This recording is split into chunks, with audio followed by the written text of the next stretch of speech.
কিশোরগঞ্জের করিমগঞ্জ উপজেলার নোয়াবাদ ইউনিয়নের ভূঁইয়া বাজারে নিজের সেলুনে নরসুন্দরের কাজ করতেন হৃদয় রবি দাস।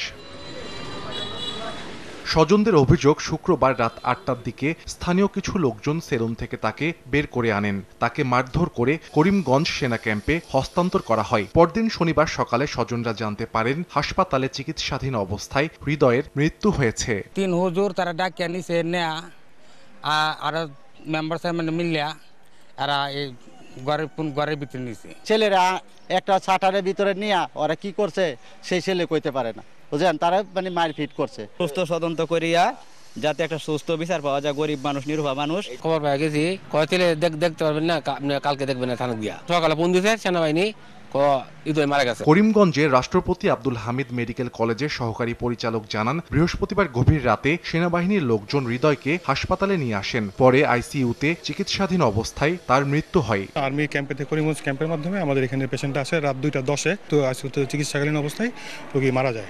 অল্প মারধরের যে এগুলো পাওয়া গেছে। রাতের বেলা আসছিল, তখন একটু ব্লিডিং এর মতো ছিল, মুখ থেকে বেরোচ্ছিল।